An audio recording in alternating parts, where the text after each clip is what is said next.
This episode of Alive and Thriving is something that I am so passionate about, and it is society's inability to deal with emotions. Strap yourselves in, it's a big one.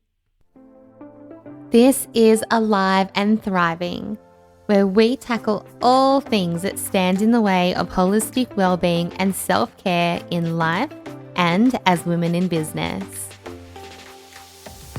Join me for real and raw conversations and inspiring guests who are expert in their fields as we come back to life together, overcoming stress, anxiety, nourishing our mind, body, and emotions. I am your host, Jessica Reed, alternative therapist, life and wellbeing coach. And if you are ready to grow, heal, and thrive together, then you are in the right place. This is a big topic, and I could be opening a can of worms here. But what I really want to talk about, and I feel like if you have grown up through the 80s, through the 90s, the 70s, the 60s, the 50s, the 40s, anything up until more recent times where we are having much more awareness around emotional intelligence and around feelings and the impact that emotions is having on our body, the toll that emotions can take. And I will talk about that shortly in terms of like a physical response in your body. But I feel like what I observe, I should say, a lot, particularly with people who are coming in a state of anxiety, in a place where they have these overwhelming emotions. Maybe they've been living in a state of stress for a long time. Maybe they had a trauma happen to them. Is that they're coming from a place of pushing their emotions down, suppressing their emotions for a really long period of time. And that's not their fault. And if that is you, if you have the mentality that showing signs of emotions is weakness, if you have the mentality that, it's a reflection of your emotions, if that it's not safe to feel emotions, that it's not, ladylike, I don't know, whatever your beliefs are. If you have that mentality, then go easy on yourself, because it's not your fault. It's not your fault that this is how you feel, or this is the way that you have been dealing and coping, because we do what we can with what we know. But if you take anything away from today, I would really, really love that to be that you need to feel in order to heal. And I'm going to say that again. You need to feel in order to heal. So there is a saying, what you resist will persist. And that is what we say about emotions that are not dealt with effectively. And when I say not dealt with, I don't mean just, as I said, dealing with them by pushing them away, by numbing, by pretending they don't exist, because again, what you resist persists. So these emotions are going to go and store in your body. They're going to store as vibrations in your soft tissue, and it is going to directly impact the tissue around it, because we are energetic beings and emotions carry their own vibrational frequency. It will lead to illness. It will lead to burnout. It will lead to mental problems, mental frustrations, anxiety, other things, depression, because what you resist will persist, and emotions need to be validated. And you may remember me saying at the very beginning of this, it's not your fault. And that is because I know for the majority of us, and I was very lucky with my childhood. My parents are wonderful, but just in case you're listening, Mum, this is not any attack on you. But how many times have you heard the words from somebody who you are supposed to feel safe with? Don't cry. Stop crying. Toughen up. You're right. Don't cry. Don't cry. How damaging those words can be to a child who is repeatedly told, don't cry.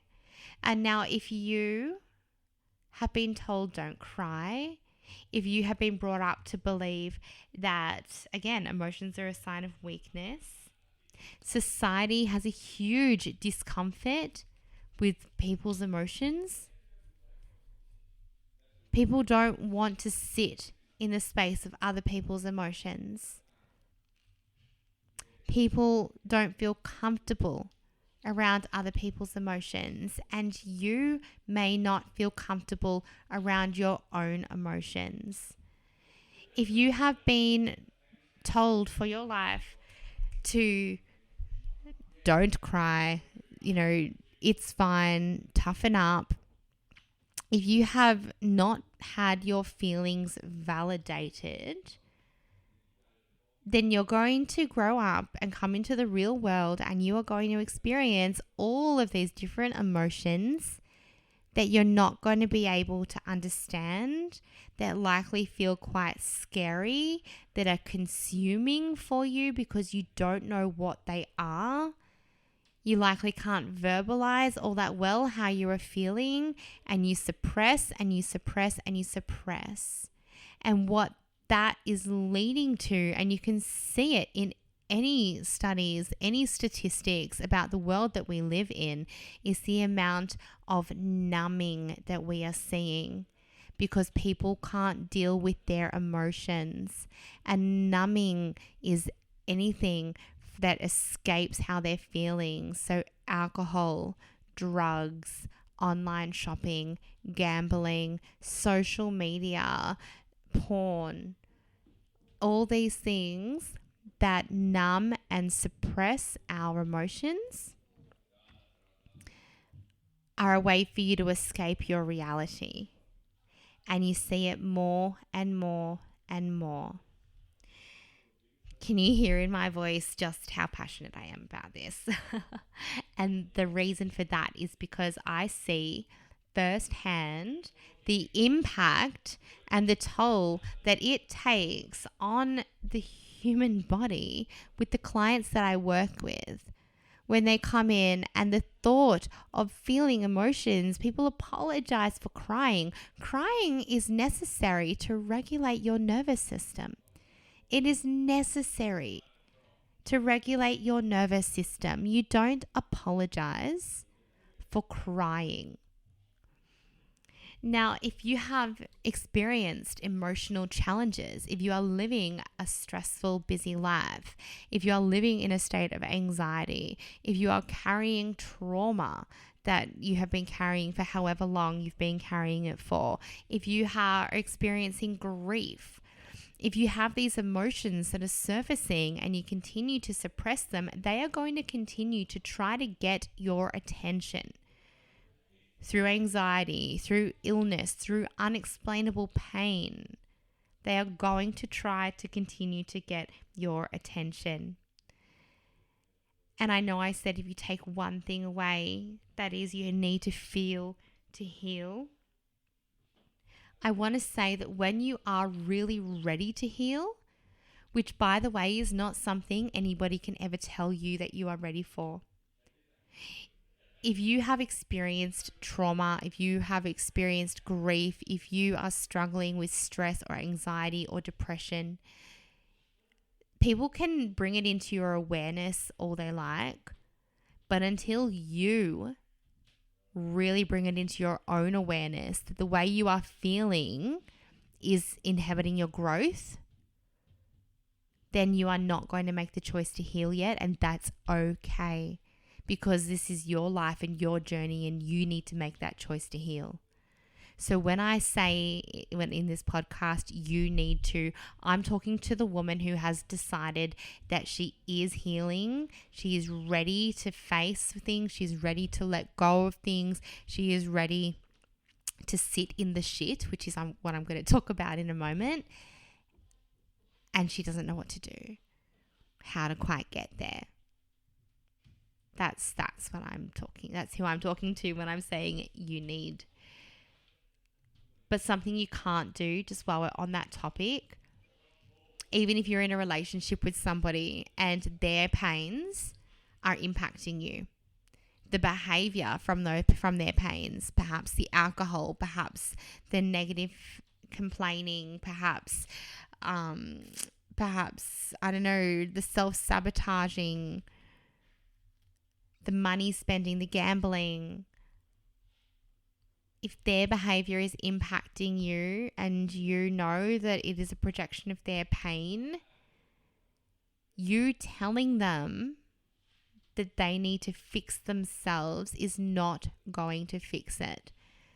Because again, until a person has their own self-awareness and it is a conclusion that they have to come to on their own, because it has become an issue for them, not for you, unfortunately.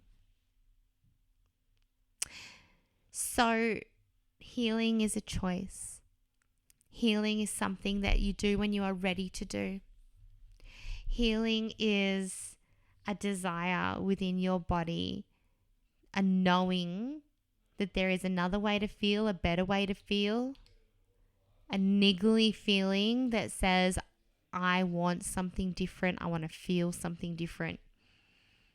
Healing is that desire for growth and for change. And healing takes time. It is not something that happens straight away. It's not some quick magic fix. But when you are ready to heal, when you've made that decision for yourself, what is inescapable, and I say this with love, but it is just the hard truth, what is inescapable is that you need to sit in the shit. And that is an awful metaphor, I know. But if you could imagine, and I can only imagine, to sit in the shit, right? To sit in it, I would imagine feels really uncomfortable. I would imagine it feels like a space where you desperately want to escape from. A space that you don't want to be in. A space that you would do anything to get out of. So imagine your feelings with that level of discomfort. What happens, the only way for you to be able to genuinely heal the feelings that you need to heal is to validate them. And validating those feelings means sitting in the discomfort of those feelings. Now, this is not something you have to do on your own. There are brilliant therapists out there, and there are brilliant therapies out there. Some traditional cognitive therapies, some somatic-based therapies, which is body-based therapies. Some combine the two. If you know me, you know that I offer holistic healing sessions, which combine EFT tapping, clinical hypnotherapy, and other holistic counseling tools. You may like to find a safe, supportive place, and bear in mind that's not likely to be friends and family. Because friends and family want to fix things for you. And wanting to fix things will come with unsolicited advice, personal projections, all so well-meaning, most of the time with love. But deep down validating their own situations, not intentionally. So finding a safe space, whether you're comfortable to do it on your own or whether you need a therapeutic setting, to sit in the discomfort of those feelings. Because if you cannot do that, those emotions again are being suppressed.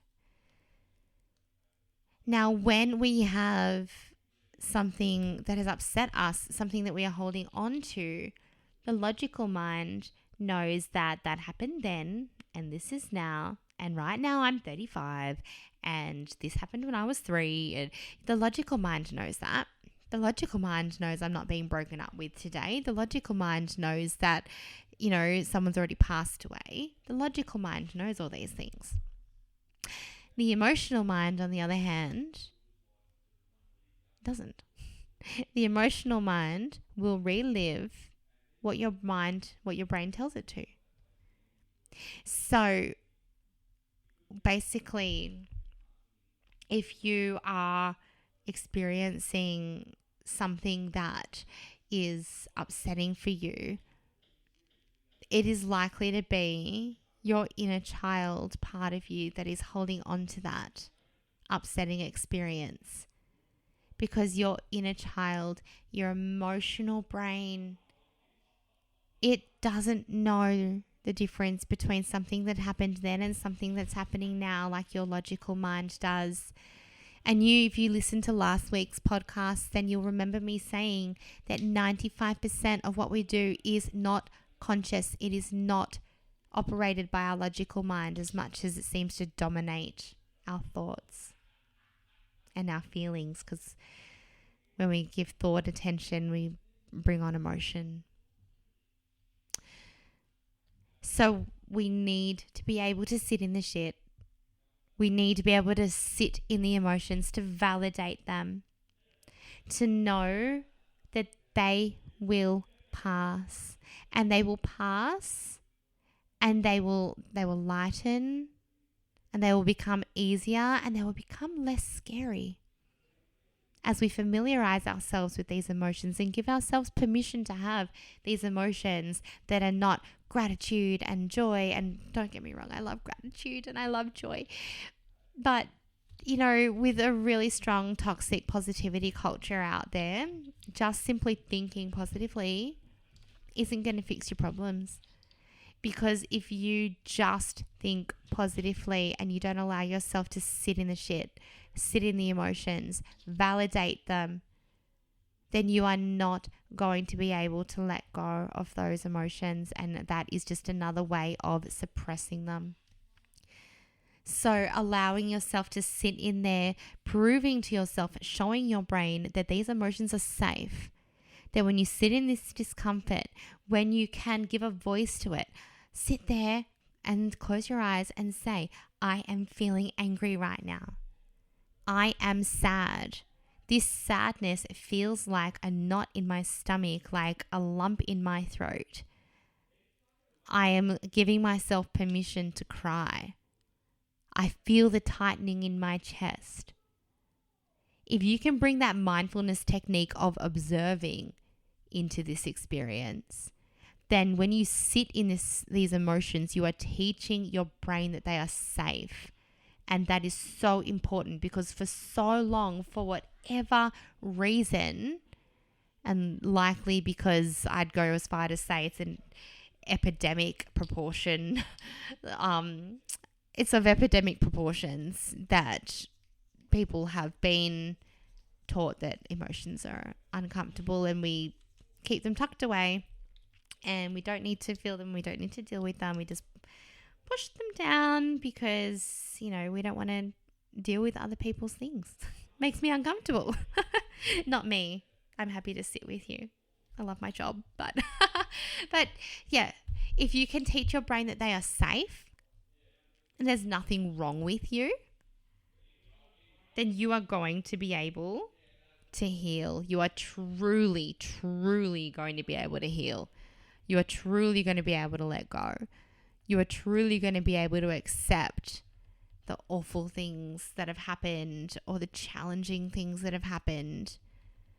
Because again, acceptance doesn't mean, and I've said this so many times, but I'll say it again, acceptance does not mean that you are saying what happened was right or wrong. It means that you are saying, I no longer allow this to hold power over me. I accept that I can't change this. I accept that I feel this way. Validate your emotions. Now, that was a big topic. If you feel like you are ready to explore what needs to be let go of, if you have that niggle, that desire inside that it is time to heal. It is time to shed the things that are holding you back, because you know that there is more for you. You know that there is a better way for you to feel. Then I would love to have a complimentary chat with you to talk about where you are now and where you would like to be, and if the alternative therapies that I offer might be the right space for that to happen for you. Reach out to me via email, Instagram DM. I love to chat. And until next week. You have been listening to Alive and Thriving by Inspired Life Collective. Did you know that you can help us to impact even more women on their well-being journey simply by subscribing to this podcast and leaving a review? If stress or anxiety, life or business has got you feeling inside like you are just busting to come back to life, then I invite you to book a discovery call with me so we can chat about how Inspired Life Collective private and online services might be able to support you through your journey. I am so grateful to you for being here and having me in your ears. So until the next episode, just remember that you were born to thrive.